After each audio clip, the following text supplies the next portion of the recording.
ನನ್ನದು vlog. So basically ನಾನು ಮತ್ತೆ ಊರಿಗೆ ಬಂದಿದ್ದೀನಿ ಬೆಂಗಳೂರಿಂದ. ಆ್ಯಂಡ್ ಇವತ್ತು ನಾನು ಅಜ್ಜಿ ಮನೇಲಿದ್ದೀನಿ. ತುಂಬ ಸ್ಪೆಷಲ್ ಇವೆಂಟ್ ಇದೆ ನಮ್ಮ ಊರಲ್ಲಿ, ಮಾಲಾ ಕಾರ್ಯ ಅಂತ ಅಂತೀವಿ. ಸೊ ಅದನ್ನ ಇಡೀ ವ್ಲಾಗ್ ಮಾಡಿ ನಾನು ನಿಮಗೆ ಇವತ್ತು ತೋರಿಸ್ತೀನಿ. ಓಕೆ, ಎಲ್ರಿಗೂ ಹೇಳು ನನ್ನ ವ್ಲಾಗ್ನ ಡೈಲಿ ನೋಡಿ, ಹಾ ಸಬ್ಸ್ಕ್ರೈಬ್ ಮಾಡಿ, ಆಮೇಲೆ ಊಟ ಮಾಡಿ. ಕೆಲವು ಮನೆಗಳಿರುತ್ತವೆ, ಅಲ್ಲಿ ನಾವು ಯಾವಾಗಲೂ ಇರೋದಿಲ್ಲ, ಆದರೆ ನಮ್ಮ ಮನಸ್ಸು ಯಾವಾಗಲೂ ಅಲ್ಲೇ ಇರುತ್ತದೆ. ಅದರಲ್ಲಿ ಒಂದು ನನ್ನ ಅಜ್ಜಿ ಮನೆ. ಒಮ್ಮೊಮ್ಮೆ ಮಾತ್ರ ಎಲ್ಲರೂ ಇಲ್ಲಿ ಸೇರ್ತೇವೆ, ಆದರೆ ಆ ಒಂದು ಭೇಟಿ ಒಂದು ವರ್ಷಕ್ಕಾಗೋಷ್ಟು ಖುಷಿ ತಂದುಕೊಟ್ಟಿರುತ್ತದೆ. ಚಿಕ್ಕವರಿದ್ದಾಗ ನಾವೆಲ್ಲರೂ ಅಜ್ಜಿ ಮನೆ ಅಂತ ಹಾರ್ಕೊಂಡು ಓಡ್ಕೊಂಡು ಹೋಗ್ತಿದ್ವಿ. ಆವಾಗ ಜಸ್ಟ್ ಆಟ ಮಜಾ, ಏನೂ ಟೆನ್ಷನ್ನೇ ಇರ್ತಿರ್ಲಿಲ್ಲ.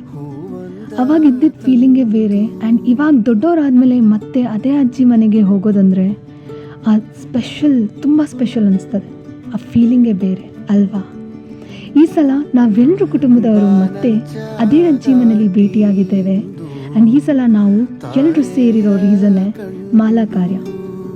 ನಮ್ಮ ಪೂರ್ವಜರಿಗೆ ಶಾಂತಿ ಸಿಗಲಿ ಅಂತ ಹೇಳಿ ಮಾಡುತ್ತಿರೋ ಕಾರ್ಯ ಇದು. ಅದೇ ಮಾಲಾ ಕಾರ್ಯ. ಜರಿಯ ನೀರಿದು ಆವಿಯಾಗಿ ನವಿರಾದ ಮೋಡವ ಸೇರಿ ಬಾನಾತೆರಿಗೆ ಏರಿ.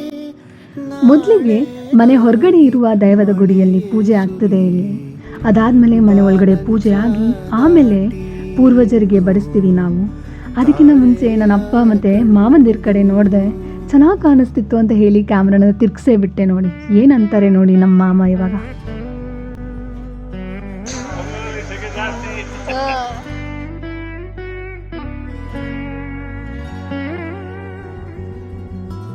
ನನಗೆ ಸುಮಾರು ಜನರು ಕೇಳ್ತಾ ಇರ್ತಾರೆ, ಹೇಗೆ ನಿನ್ನ ಫ್ಯಾಮಿಲಿ ಇಷ್ಟು ಸಪೋರ್ಟ್ ಮಾಡ್ತಾರೆ ಅಂತ.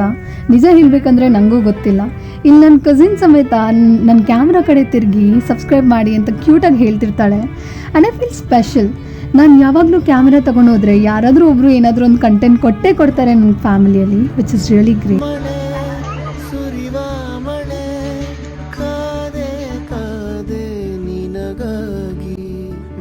ಪೂಜೆ ಎಲ್ಲ ಆಯಿತು ಒಳಗಡೆ. ನೆಕ್ಸ್ಟ್ ಮನೆಯಲ್ಲಿ ಎಲ್ಲ ಪ್ರಿಪ್ರೇಷನ್ ಆಗ್ತಿತ್ತು ಅಡುಗೆದು.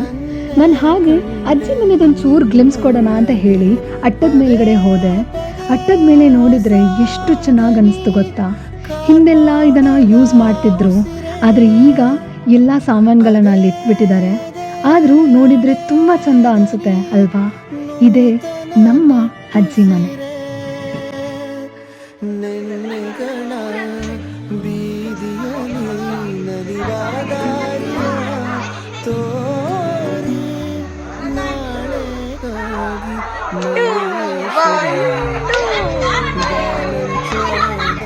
ಹಾಗೆ ಇಲ್ಲಿ ನೋಡ್ತಿದ್ದೀರಲ್ಲ, ನಮ್ಮ ಮನೇಲಿ ಎಲ್ಲರೂ ಸೇರಿ ಡ್ಯಾನ್ಸ್ ಮಾಡ್ತಿದ್ದಾರೆ.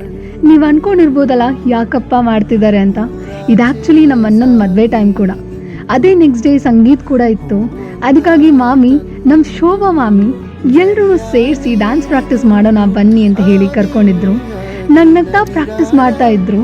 ನೋಡೋಕ್ಕೆ ತುಂಬ ಫನ್ ಆಗಿತ್ತು. ಅದಕ್ಕೆ ಈ ಕ್ಲಿಪ್ಪನ್ನು ಹಾಕಿದ್ದೀನಿ ನೋಡಿ.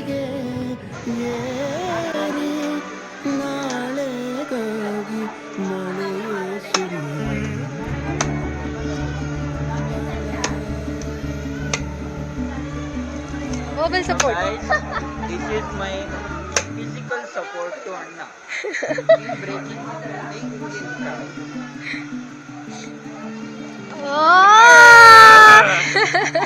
One, two.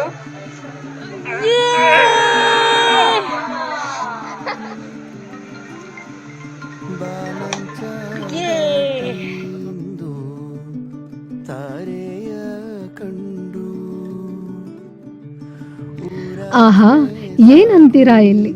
ನಮ್ಮಮ್ಮ ನಮ್ಮ ಮಾಮಿಯಂದರು ಎಲ್ಲರೂ ಸೇರಿಕೊಂಡು ಬಗೆ ಬಗೆಯಾದ ಅಡುಗೆಗಳನ್ನ ಮಾಡ್ತಿದ್ದಾರೆ. ನೋಡ್ತಾ ಇದ್ದರೆ ಹಾಗೆ ಹೊಟ್ಟೆ ಶುರು ಮಾಡ್ಕೊಂಡು ಬಿಡುತ್ತೆ ಗುಡುಗುಡು ಅನ್ನೋದಕ್ಕೆ. ಹಸಿವು ಅಲ್ವಾ?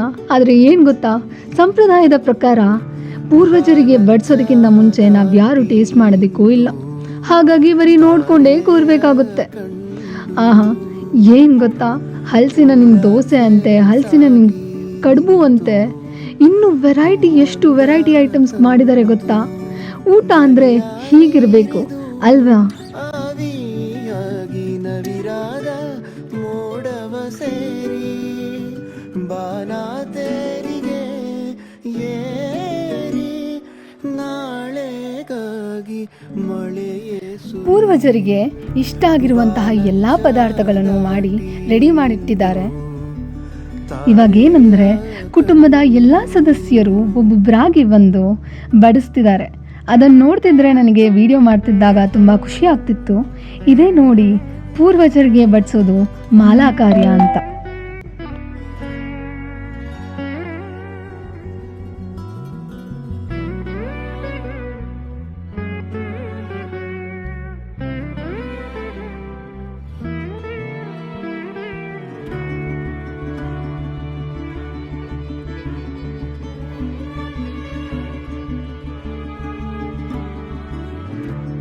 ಮಳೆ ಸುರಿವ ಮಳೆ ಕಾದೆ ಕಾದೆ ನಿನಗಾಗಿ ಬಾ ಮಳೆಯೇ ಹರಿವ ಹೊಳೆಯೇ ನನ್ನೇ ಕಂಡೆ ನಿನ್ನೊಳಗೆ ಪದೇ ಪದೇ ಹೊಸ ದನಿ ಕಾರ್ಮೋಡದ ಉಸಿರೇ ಅದೇ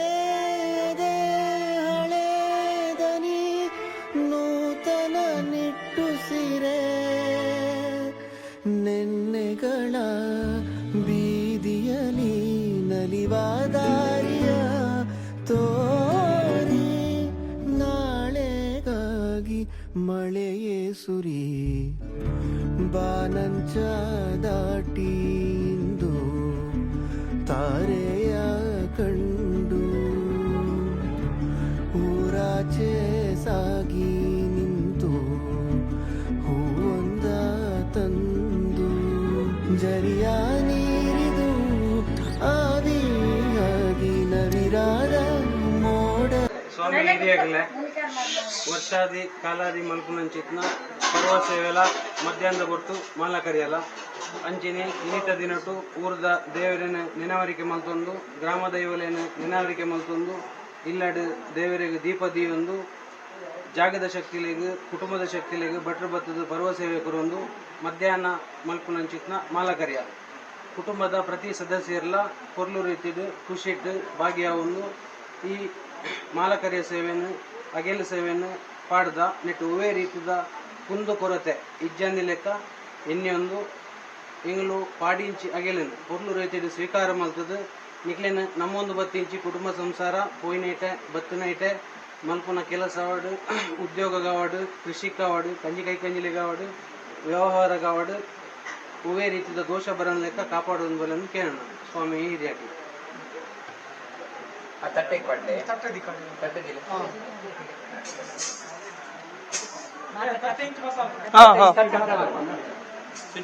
ಪೂರ್ವಜರಿಗೆ ಬಡಿಸಿದ್ದ ಕೋಣೆಯನ್ನು ಮುಚ್ಚಿ ನಾವು ಆ ಒಂದು ಎಲೆಯನ್ನ ಕಾಗೆಗೋಸ್ಕರ ತಗೊಂಡು ಹೋಗ್ತಿದ್ದಾರೆ ಇಲ್ಲಿ ನಮ್ಮನ್ನ.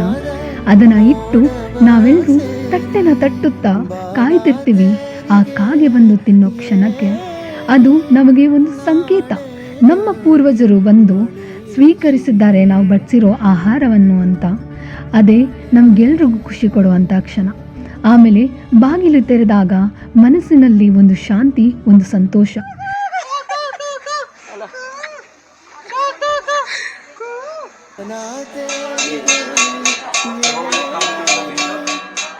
ಹೀಗೆ ನಗ್ನಗ್ತಾ ಖುಷಿಯಾಗಿ ಎಲ್ಲ ಸಂಪ್ರದಾಯವನ್ನು ಮುಗಿಸಿ ಈ ಸುಂದರ ಕ್ಷಣಗಳ ಜೊತೆಗೆ ನಾನು ಈ ವ್ಲಾಗ್ನ ಎಂಡ್ ಮಾಡ್ತಿದ್ದೀನಿ.